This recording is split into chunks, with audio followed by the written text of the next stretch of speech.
Եվ այսպես Գյումրիում ավարտվեց ընտրական ծեծ ու ջարդը քաղաքական առումով, բայց կինոն դեռևս նոր է սկսվելու։ Ինչ է կատարվելու։ Վարդան Ղուկասյանի, այսինքն Գյումրիի նախկին քաղաքապետի, որը առաջիկայում միգուցե դառնա նոր քաղաքապետ, նրա նկատմամբ հարուցված են մի քանի քրեական գործեր, ընթացքի մեջ են այդ քրեական գործերը, եւ չի բացառվում, որ եթե նա ընտրվի քաղաքապետ կամ առհասարակ ընտրվի թե չընտրվի, նա կարող է կալանավորվել գործի քննությանը չխոչընդոտելու նպատակով, դատարանը որոշի, որ նրա խափանման միջոցը պետքա փոխվի կալանքի եւ նա կալանավորվի։ Սա այն ժամանակ կընդունեն որպես քաղաքական հետապնդում, բայց մինչև իր այս ընտրություններին մասնակցելն է, դեռևս իր նկատմամբ հարուցվել են քրեական գործեր, բայց նա շարունակել է մնալ ազատության մեջ, եւ այդ քրեական գործերը նրան ստիպում են, որ նա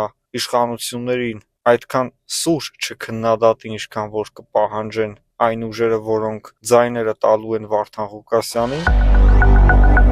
այն ուժերը, որոնք այդ ձայները տվել են, Վարդան Ղուկասյանը պարտական է լինելու նրանց, բայց քանի որ կան քրեական գործեր իր վրա դրված, նա չի կարողանալու արդարացնել այդ ուժերի սպասելիքները եւ ավելի շատ ստիպված է լինելու աշխատել իշխանությունների համար, քան ընդդիմության։ Այնպես որ Մարտուն Գրիգորյանը եւ մնացածները, եթե հույս են դրել, որ Վարդան Ղուկասյանը լինելու է Գյումրիի իսկական ընդդիմադիր քաղաքապետ, թող հույսները կտրեն։ Նախ Վարդան Ղուկասյանի նկատմամբ կան քրեական գործեր եւ այսօր ազատության մեջ է, կարողա վաղը չլինի ազատության մեջ եւ Գյումրին մնա առանց քաղաքապետի, սկսվի ճգնաժամ, ոչ մի հարց չեն կարողանալու գյումրեցիները լուծել։ Հիմա մարդիկ կան գյումրեցիներին են մեղադրում, գյումրեցիները ինչ անեն, գյումրեցիները իրենց ընտրողների մեծամասամբ ձայները տվել են Սարիկ Մինասյանին։ Մնացած ձայները բաժանվել է տարբեր մարդկանց միջև, որոնք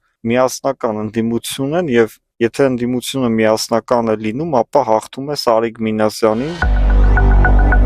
Ասում են 2026 թվականի ընտրություններին եւս այսպիսի իրավիճակ է լինելու, այո, չենք կարող ասել, որ Սերժ Սարգսյան, Քոչարյան, Փաշինյան այս եռյակն է լինելու ազգային ժողովում, ազգային ժողով կմտնեն նոր դեմքեր, նոր ուժեր, որոնք միգուցե Փաշինյանի հետ որոշները կոալիցիա կազմեն, դառնան իշխանություն կամ ընդդիմությունը կոալիցիա կազմի, դառնա իշխանություն, այսինքն որ լինելու է անկանխատեսելի, դա միանշանակ է։ Չնայած նրան, որ 2021 թվականի ընտրություններին շատ շատերը պնդում էին, թե Փաշինյանը չի կարող անգամ 20% ձայն հավաքել, այնինչ նա դարձավ իշխանություն հավաքելով 60% ձայն։ Այսինքն համապետական ընտրությունները պետք չի խառնել Գյումրիի ընտրությունների հետ, այնտեղ կոնկրետ դեմքերի են ընտրում, անկախ նրանից այդ դեմքը իշխանություն է թե ընդդիմություն, իսկ այս դեպքում մեծ է լինելու պայքարը, ընտրությունները լինելու են բազմազան, այսինքն նոր դեմքեր կան, այսօր համացանցում նայում ես,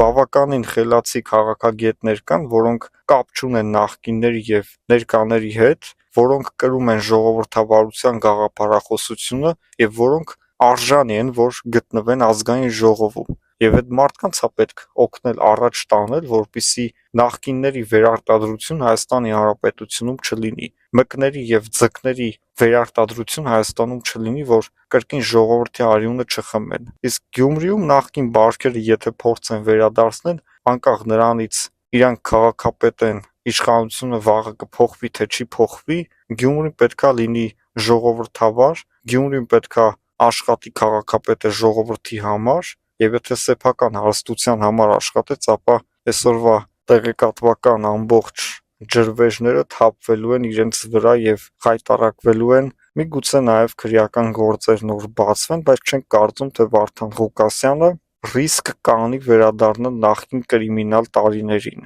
Հայաստանի Հանրապետության տերը եւ տիրակալը Հայաստանի ժողովուրդն է եւ Հայաստանի ժողովուրդը պետքա որոշի ով, երբ, որտեղ լինի։ Եվ այսպես ուշադրություն, դղյակատերերը պետք է զգուշանան։ Ժամանակն է եկել կրկին վերադառնալ որոշ մարդկանց դղյակներ։ Ինչեր են այդտեղ թաքցրված։ Միլիոնավոր դոլարներ, փաստաթղթեր կեղծիքների մասին, ապօրինի պահվող զենք զինամթերք եւ հնարավոր լիքը հանցակազմ պարունակող այլ իրեր։ Եվ այսպիսով ինչ է պատրաստվում իրականացնել Հայաստանի իշխանությունը։ Ժողովրդին խոսք տրված է կատարվելու է 2025 թվականին, մասնավորապես ամիսներ անց։ Հիմա իշխանությունը զբաղված է խաղաղության պայմանագրի ստորագրման գործողություններով։ Սա շատ ծանր պրոցես էր, Լեռնային Ղարաբաղի պատերազմը հետ պահեց հեղափոխական խոստումներից, որովհետև գլխի վայր ուղղակի շուռ եկավ ամեն ինչ։ Բայց քանի որ ժողովուրդը պահանջում է, ժողովուրդը պետք է ստանա իր բոլոր հարցերի պատասխանները, թե ինչու մարդիկ չդատվեցին, ինչի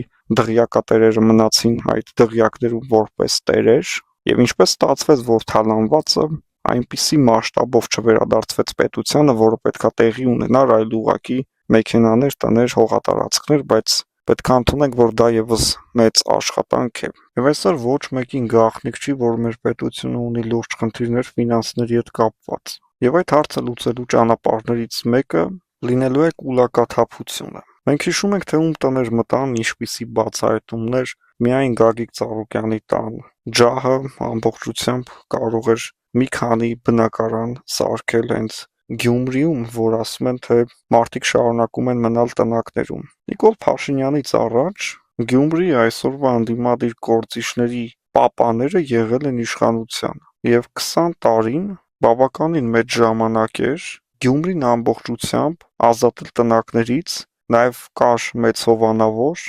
Քրքորյանը, որը ահռելի քանակությամբ փողեր տվեց հենց Գյումրիին, Շարլ Անձնավուրը, որը մեծ քանակությամբ փողեր տվեց Գյումրիին, եւ այն ժամանակվա այդպիսի մեծ փողերով կարելի էր Գյումրին սարքել ոչ միայն Հայաստանի, այլ նաեւ տարածաշրջանի ամենազարգացող պատմական քաղաքներից մեկը։ Բայց այդ մարդիկ իրան ժամանակ չեն արել, նայում ես ամենքը ապրում է մի հատ շքեղ դղյակում, մի 10 հատ էլ դրանից ունի, եւ իրանք եկել են ընդդիմություն են խաղում, պահանջում են, որ ժողովուրդ իրանց ընտրի, որ մարդկանց տնակներից վերջապես հանեն։ Եղբայր, եղել եք իշխանության, հանող լինեիք, կհանեիք։ 7 տարի առաջ Հայաստանի ամենաաղքատ քաղաքներից մեկը եղել է Գյումրին։ Չեմ կարող ասել, որ հիմա ամենահարուստն է, բայց կարող եմ ասել, որ մեծ փոփոխություններ կան, ամեն մարդ թող իր ձեռքը տանի իր գրպանը ու հասկանա, թե հիմա ինչպիսի սոցիալական պայմաններում է ապրում